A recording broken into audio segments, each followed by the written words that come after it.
వడ్ల శ్రీధర్ 220వ బ్యాచ్కు సంబంధించిన కానిస్టేబుల్ విధి నిర్వహణలో భాగంగా నిన్న ములుగు జిల్లాకు సంబంధించినటువంటి ఆ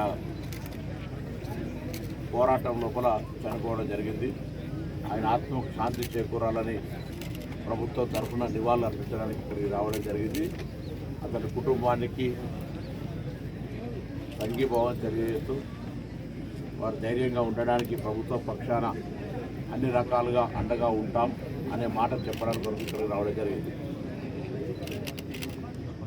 8 మాసాల క్రితమే వివాహమై కూడా విధి నిర్వహణలో క్రమశిక్షణతో పనిచేస్తూ అక్కడ జరుగుతున్నటువంటి అంశం లోపల మరి అక్కడ జరిగినటువంటి ఇన్సిడెంట్లో 3 పోలీసులు చనిపోవడం జరిగింది.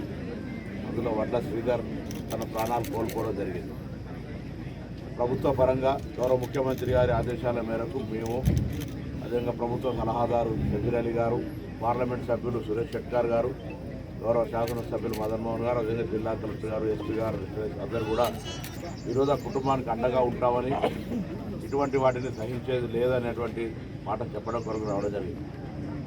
ప్రభుత్వం తరఫున ఇప్పటికే అన్ని వర్గాలకు సంబంధించి హింస తావుండదు, హింస ఏ అంశానికి కూడా పరిష్కారం కాదు, ఏదైనా చర్చలతో పరిష్కారం కావాలని చెప్పడం జరిగింది. అటు కేంద్ర ప్రభుత్వం చేస్తున్నటువంటి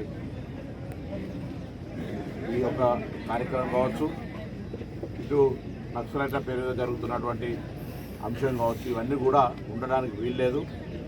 అవి సంస్థలు కావచ్చు, అవి ప్రభుత్వాలు కావచ్చు, అవి వ్యక్తులు కావచ్చు, ఎవరైనా సరే హింసకు పాల్పడితే దానికి బేసిక్గా కాంగ్రెస్ పార్టీ వ్యతిరేకం, అందులో ప్రజాస్వామ్యాన్ని విశ్వసించేటువంటి ప్రభుత్వాలు ఏవైనా కూడా ఇటువంటి విధానానికి అంగీకరించామని చెప్పడం జరిగింది. దీనికి సంబంధించి జరుగుతున్న పరిణామాల్లో నిన్న వాళ్ళు కూడా మేము సీజ్ ఫైర్ చేసి చర్చలు కట్టా ఉన్నారు.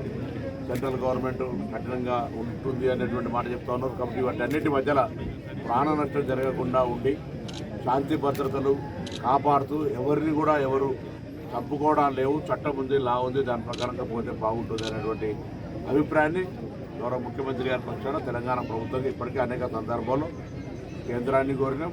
దానికి సంబంధించినటువంటి ఒక ఇద్దరు కేశవరావు గారు, జానారెడ్డి లాంటి వ్యక్తులను కేంద్రంతో మాట్లాడడానికి సంబంధించిన కార్యక్రమం కూడా జరుగుతుంది. అందులో ఈ సంఘటన జరగడం అనేటువంటిది చాలా దురదృష్టకరం. ఆ యువకుడికి జరిగిన నష్టాన్ని ఎవరు చేయలేకపోయినప్పటికీ కూడా ఇటువంటి విధి నిర్వహణలో చనిపోతున్నటువంటి పోలీసులు కానీ ఇతర ఎవరైనా కూడా ప్రభుత్వం అండగా ఉంటుంది. అందులో ముఖ్యంగా శాంతి భద్రతలు కాపాడడానికి సంబంధించిన జరుగుతున్న అంశంలో చనిపోయినటువంటి అంశంగా వారికి ప్రభుత్వం అండగా ఉండి వారికి మొత్తం కుటుంబ పరంగా దాదాపు 2,17,00,000 రూపాయలు వివిధ పద్ధతుల ద్వారా 300 గజాల స్థలము,